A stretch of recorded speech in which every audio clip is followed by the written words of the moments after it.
Assalamualaikum teman-teman, welcome back to my YouTube channel.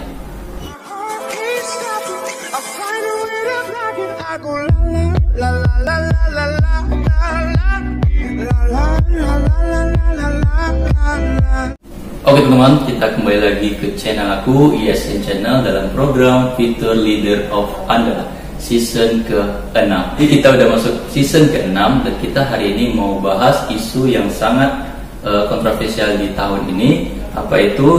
Jangan kemana-mana dan jangan lupa untuk like, komen, dan subscribe channel ini. Dukung aku untuk membuat konten yang akan di-upload setiap hari. Nah teman-teman, isu yang bakal kita bahas hari ini yaitu terkait Omnibus Law. Isu yang beberapa pekan belakangan sangat hangat-hangatnya di media. Dan hari ini aku udah punya salah satu narasumber yang berkompetensi dalam membahas isu seperti ini. Langsung saja kita panggil Robby Andoni. Hai Robby. Hai, selamat datang. Gimana kabarnya? Alhamdulillah. Oke, silakan duduk. Oke teman-teman, kita udah kedatangan narasumber yang kece badai, namanya Robby Andoni. Oke Robby, selamat datang di Future Leader of Andala. Terima kasih ya atas waktunya. Iya, terima kasih. Saya terima kasih karena udah mau datang hari ini. Oke. Nah, sekarang kita udah bersama Robby. Sekarang kita mau tahu sedikit informasi terkait Robby Andoni. Oke. Nah, yang mau kita tahu nama aslinya siapa sih? Oke, perkenalkan ya. Nama saya Robby Andoni. Biasanya sih kawan-kawan manggil itu Robby atau Rob yang Rob. bedanya. Oke, Rob. Oke. Nah, Robby ini asli Sumatera Barat kah? Atau pendatang kah? Atau bagaimana? Kalau saya asli Minang ya, di Pasaman Barat. Oh, Pasaman Barat. Oke. Jadi tepatnya di mana Pasaman Barat? Di Kinali. Kinali. Oke, Kinali. Kinali. Atau yang lebih rincinya di Kampung Lambang. Mungkin ada kawan-kawan penonton Lambang. Oke, Alex, teman-teman Kampung Lambang. Oke. Nah, Robby sendiri nih di sini kuliah atau apa? Saya kuliah sekarang semester 6 ya. Semester 6 jurusan economics atau biasanya orang manggil ekonomi pembangunan. Oke, benar.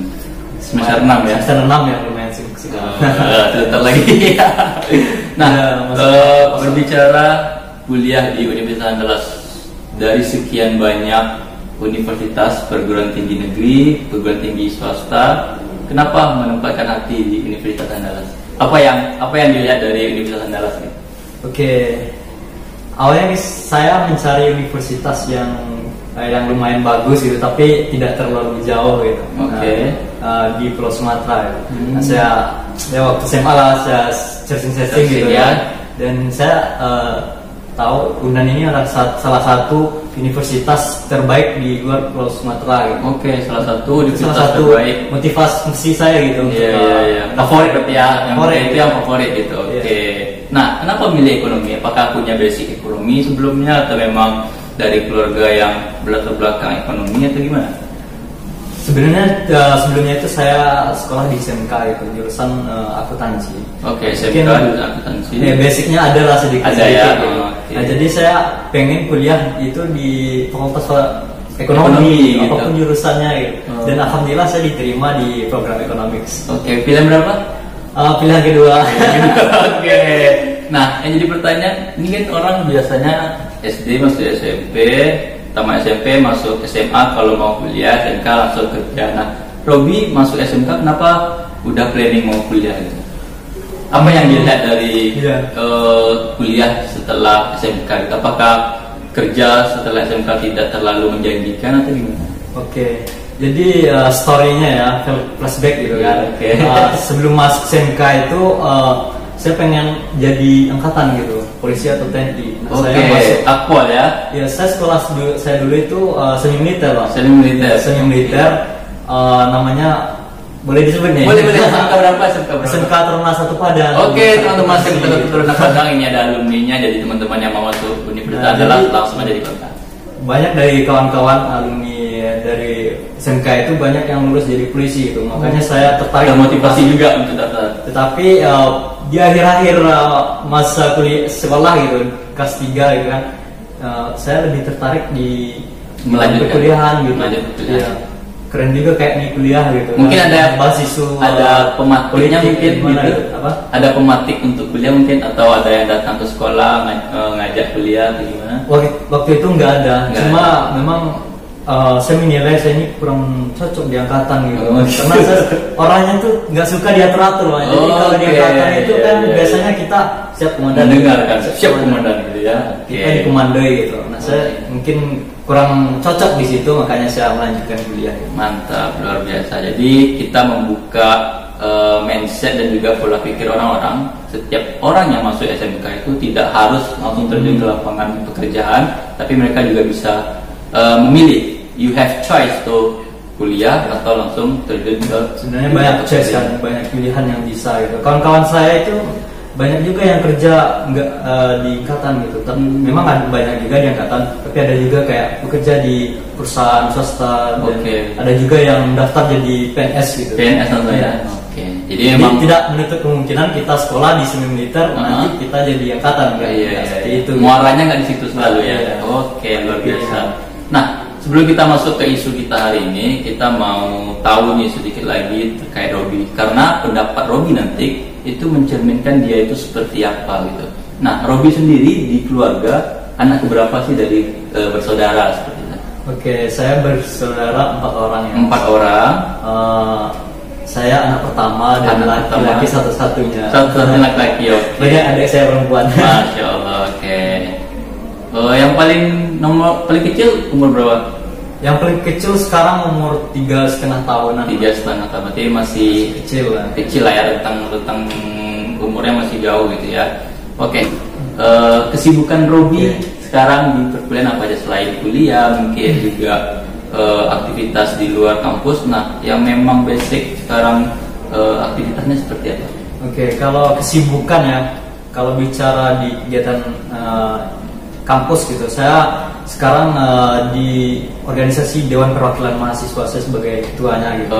Jadi sibuk ya. Iya, oke. Jadi Robi ini ketua umum Dewan Perwakilan Mahasiswa. Jadi Dewan Perwakilan Mahasiswa itu kayak DPR-nya kalau di negara. Di negara di Indonesia. Gitu. Jadi kerja nanti ngapain aja tuh? Kerjanya buat produk legislasi, undang-undang dan pengawasan terhadap BEM gitu. BEM, mengawas BEM ya. Pengawas BEM. Nah, kita dengar-dengar Robi ini salah satu ketua DPM termuda ya. Maksudnya BEM-nya, ketua BEM-nya itu di atas angkatan Robi. Senior saya. Senior Robi, sedangkan Robi sebagai ketua DPM itu juniornya gitu. Nah, itu kerjanya itu terganggu nggak dengan adanya senioritas seperti itu? Jadi bercerita lagi nih Bang. Jadi senior saya itu sebenarnya dekat dulu sama saya gitu. Dan bisa dikatakan dia mentor saya gitu. Mentor, Nah, tapi setelah saya menjadi ketua DPM dan dia jadi gubernur BEM gitu. Jadi saya berusaha profesional gitu. Walaupun dia senior saya. Ya saya akui banyak lah pengalamannya dari saya gitu. Tapi saya berusaha untuk profesional. Kalaupun ada nanti tindakan atau kesalahan dari BEM, ya saya tetap profesional gitu ya. Nah, sejauh ini udah berapa lama jalan kepengurusan Robi? Jalan kepengurusan sebenarnya udah hampir berakhir. Kemarin tanggal 27 Februari itu kami pemilihan umum raya memilih gubernur dan ketua DPM-nya. Jadi mau lengser lagi nih? Iya, udah keluar hasilnya. Dan tanggal 21 Maret kita sidang umum. Pengesahan yang terpilih. Nah, sejauh itu kurang lebih setahun, apa sih yang udah Robi kerjakan di DPM? Produk apa yang udah Robi lahirkan? Kalau sebenarnya DPM ini kan lebih apa sih produk undang-undang yang dibuat gitu. Nah, sebenarnya udah ada 2 produk undang-undang yang diwariskan oleh pengurusan sebelum-sebelumnya gitu. Tapi di kepengurusan saya itu alhamdulillah kami berhasil membuat 3 undang-undang baru gitu. 3 undang-undang baru, wah luar biasa. Berarti udah 5 undang-undang yang ada di Fakultas Ekonomi. Pencapaian sangat luar biasa berarti ya. Segitu kita dengarkan terkait biografi seorang Robi, amanahnya juga ini. Jadi nanti teman-teman ketika kita berdiskusi, teman-teman bisa menilai Robi menjawab diskusi ini berdasarkan latar belakang dia seorang anak pertama, satu-satunya cowok, dan sekarang diamanahkan sebagai seorang ketua DPM. Nah, karena pembahasan kita hari ini tidak jauh-jauh dari kerjanya Robi, yaitu legislatif seperti itu.